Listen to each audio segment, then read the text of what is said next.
Um, dois, três, gravando! Olá, tudo bem? Você que vai fazer a prova no Detran. A prova teórica dentro de direção defensiva. Como deverá ser transportado em veículos automotores crianças de 0 a 1 ano até 13 quilos? Resposta no dia da tua prova: bebê conforto. Lembrando que o bebê conforto deverá ser posicionado no sentido contrário da marcha. Por que o bebê conforto deverá ser posicionado no sentido contrário? Para evitar o efeito chicote. O que seria o efeito chicote? Se o bebê conforto estiver posicionado no mesmo sentido da marcha, se tiver uma colisão traseira, o que vai acontecer com o corpo do recém-nascido, da criança? Ele vai ser projetado para frente. E à volta dele, uma possível fratura aqui do pescoço. Então, o que seria o efeito chicote? Esse aqui, ó. Para evitar o efeito chicote, por isso, deverá ser posicionado o bebê conforto no sentido contrário da marcha, na contramão, de 0 a 1 ano até 13 quilos. Outra questão possível de cair na tua prova de legislação: como deverá ser transportado em veículos automotores crianças de 9 a 18 quilos? Crianças de 9 a 18 quilos na cadeirinha. Lembrando que o cinto de segurança do banco do carro que prende o bebê conforto, que prende a cadeirinha. E o cinto da cadeirinha que prende a criança. Então, criança de 1 a 4 anos, de 9 a 18 quilos, deverá ser transportado na cadeirinha. Outra questão possível de cair na tua prova de legislação: como deverá ser transportado nos veículos automotores crianças de 4 a 7 anos e meio? Resposta: Boster, o assento de elevação. Tem algumas pessoas que improvisam, não investem ali na segurança da criança e colocam ela em cima de uma almofada, em cima do travesseiro, para o corpo dela ficar mais elevado. Por que tem que utilizar o assento de elevação para criança de 4 a 7 anos e meio? Porque o cinto de segurança acaba aqui, passando na altura do pescoço e a pessoa a criança, ela se sente incomodada com isso. Aí o que ela faz? Quando o cinto de segurança passa pelo pescoço, ela coloca o cinto por baixo, aqui na axila. E se for precisar utilizar o cinto, não vai ter a eficiência, a eficácia necessária para evitar o pior. Quando acontece da mãe, do pai, do tio, improvisar, colocando a criança em cima de uma almofada, não vai funcionar de maneira adequada. Se houver uma colisão, ela vai escorregar e vai acabar sendo degolada, asfixiada pelo cinto de segurança. Então, como deverá ser transportado nos veículos automotores crianças de 4 a 7 anos e meio? No assento de elevação, conhecido como Boster. Outra questão possível de cair na tua prova: é verdadeiro ou falso? É sempre proibido criança menor de 10 anos no banco da frente? Essa é uma afirmativa falsa. A legislação de trânsito, a legislação permite duas situações: criança menor de 10 anos no banco da frente. Quando o veículo for provido de 2 bancos, a Montana, a Saveiro, a Fiorino, Porsche, 2 bancos. Se for um veículo particular, pode transportar criança menor de 10 anos, inclusive bebê conforto, cadeirinha e o assento de elevação. A outra situação que permite criança menor de 10 anos no banco da frente, quando exceder a capacidade de crianças menor de 10 anos no banco de trás.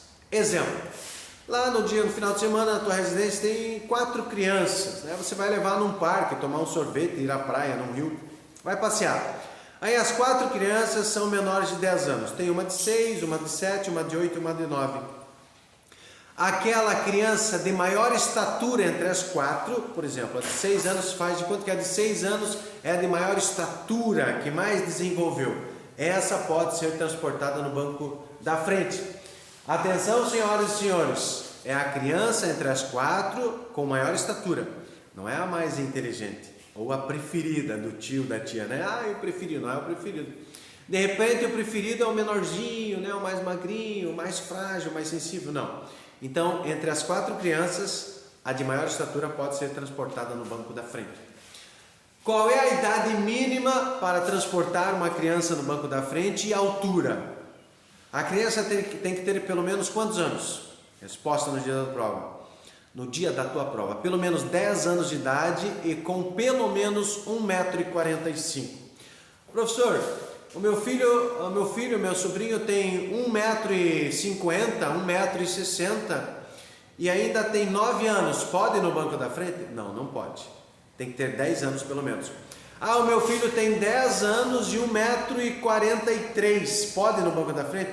Não, não pode. Ele tem 10 anos, mas ainda não tem pelo menos 1,45 m, não pode ser transportado no banco da frente.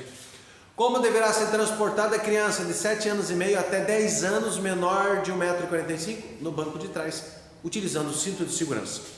Segundo a legislação, qual é o cinto de segurança mais seguro? Para falar a verdade, segundo os preceitos da direção defensiva, qual é o cinto mais seguro? Resposta: cinto de 3 pontos. 3 pontos, ó. 1, 2, 3 pontos. Verdadeiro ou falso que o cinto de segurança evita acidentes? Falso. Qual é a função do cinto de segurança? Manter os ocupantes do veículo presos ao banco, né? Fixos ao banco, para que não sejam projetados para fora do veículo ou no interior dele, caso o veículo venha a capotar. Quantos por cento de chance de manter os ocupantes do veículo vivo com o cinto de 3 pontos?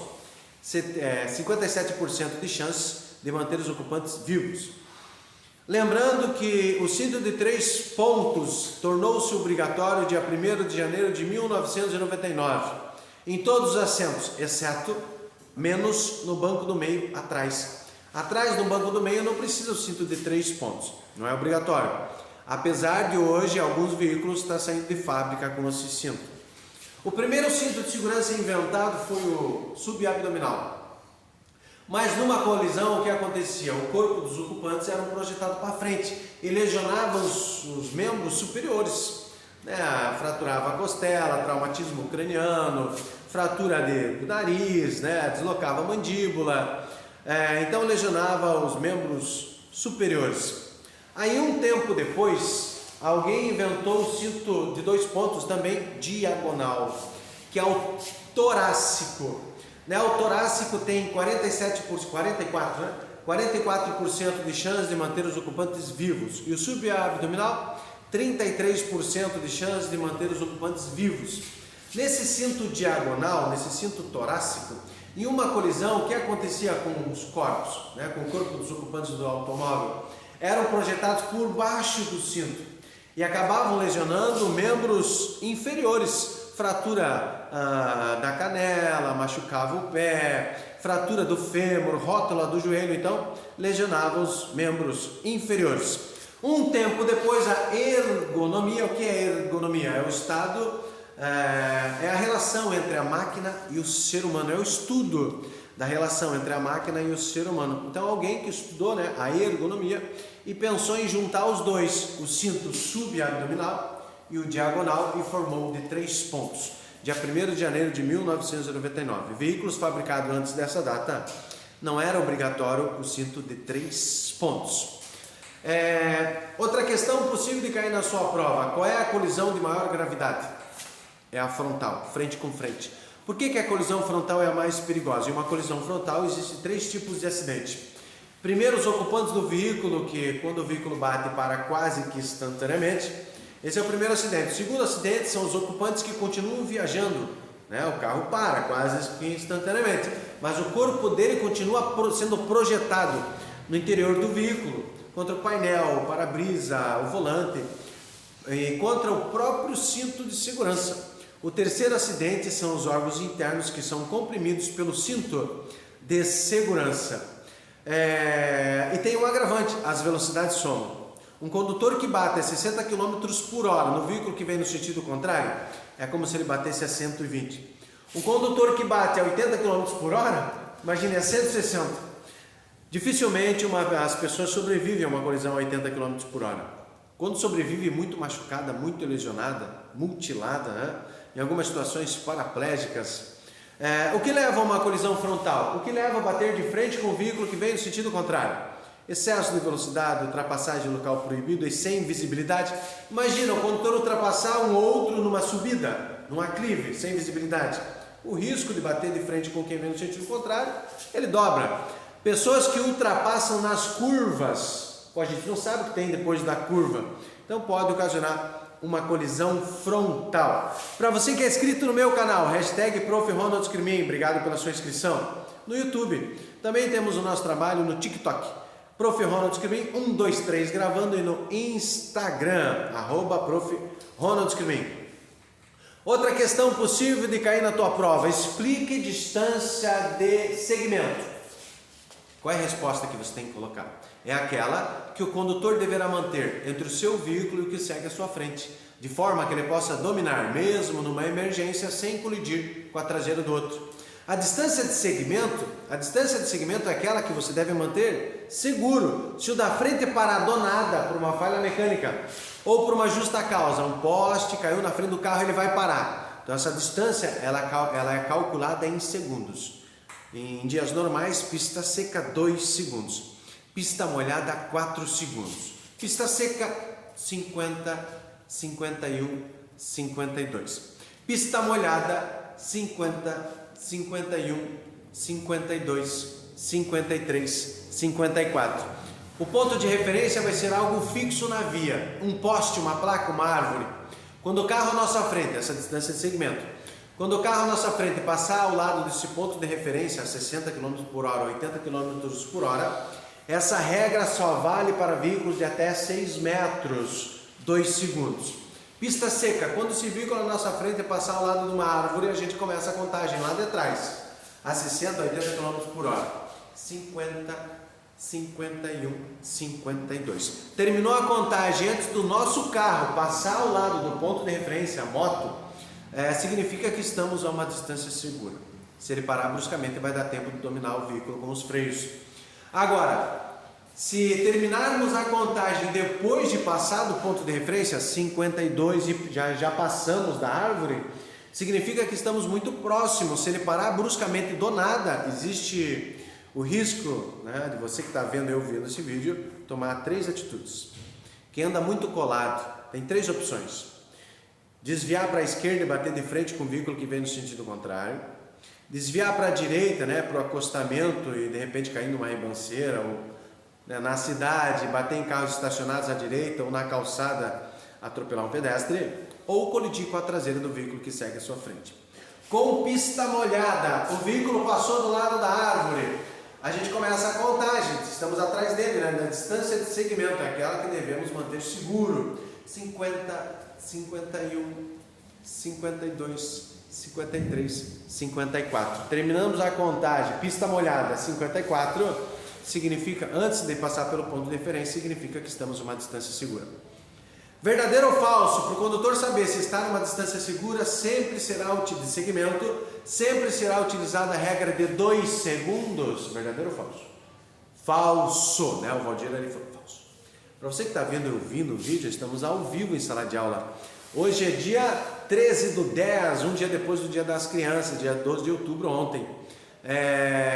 Para você ter ideia. Bom dia, pessoal! Bom dia! O pessoal está ao vivo. Também temos aí o pessoal em casa fazendo aula através do tablet, notebook e celular. Verdadeiro ou falso? Para o condutor saber se está a uma distância segura do da frente, sempre será utilizada a regra de 2 segundos? Essa é uma afirmativa falsa.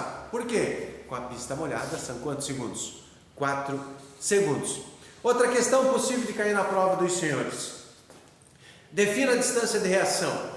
Explique distância de reação. Qual é a definição de distância de reação? É aquela, olha só, você está dirigindo, é aquela que o condutor viu o perigo. Que perigo? O condutor da frente freou. Qual é a lanterna? Qual é a cor da lanterna que acende? Vermelha. Então, defina a distância de reação. É aquela que o condutor viu o perigo e tomou uma ação, teve uma atitude. Tirou o pé do freio e utilizou o acelerador. Tirou o pé do freio e usou o acelerador. Não, né? Eita, é o contrário, professor. A distância de reação é aquela que o condutor viu o perigo, tirou o pé do acelerador e acionou os freios. Essa é a reação. Então a reação está em ver, mandar essa informação para os pés, tirar do acelerador e acionar o freio. Essa é a reação. Outra questão possível de cair na prova dos senhores: defina a distância de frenagem. Resposta: é aquela que o condutor já está com o pé no freio, até a parada total. A frenagem: quando o condutor pisa no freio, o carro para imediatamente? Sim ou não? Não. Ele percorre um espaço até a parada total. Então aqui, o condutor já está com o pé no freio aqui. Ele vai parar aqui? O carro vai parar aqui? Não. Ele vai percorrer um espaço até aqui. Essa é a distância de frenagem. Distância de frenagem não é marcar o asfalto com resíduos, né, do pneu, derrapar o pneu, não, e marcar o asfalto, não. Distância de frenagem é aquela que o condutor já está com o pé no freio até a parada total do veículo. Outra questão possível de cair na tua prova: defina a distância de parada. A distância de parada é a soma da distância de reação com a soma da distância de frenagem, que resultará na parada total do veículo. Então, defina a distância de parada. É aquela que o condutor viu o perigo, tirou o pé do acelerador e acionou os freios até a parada total do veículo. Para você que está se preparando para a prova teórica no Detran, boa sorte na tua prova. Para você que é inscrito no meu canal no YouTube, obrigado pela sua inscrição. Até o próximo vídeo, se Deus quiser. Ative o sininho para que cheguem novas notificações, tudo relacionado ao trânsito. Para você que é inscrito no canal, tudo sobre trânsito, todas as notificações, todas as alterações no CTB, Código de Trânsito Brasileiro, vai estar chegando aí ao seu conhecimento. Agora, se cair na tua prova, defina a distância, defina a colisão misteriosa. Ou dessa forma, é aquela que envolve apenas um veículo e geralmente não há sobreviventes. É aquele tipo de acidente que envolve apenas um veículo e ninguém sabe explicar o que aconteceu. Que colisão é essa? Resposta: colisão misteriosa. A colisão misteriosa é aquele tipo de acidente que envolve apenas um veículo e ninguém sabe explicar o que aconteceu. Até o próximo vídeo, se Deus quiser. Um bom final de semana para você que está vendo esse vídeo aí, né? Hoje é dia 13 de outubro de 2023. De Paranaguá pro mundo!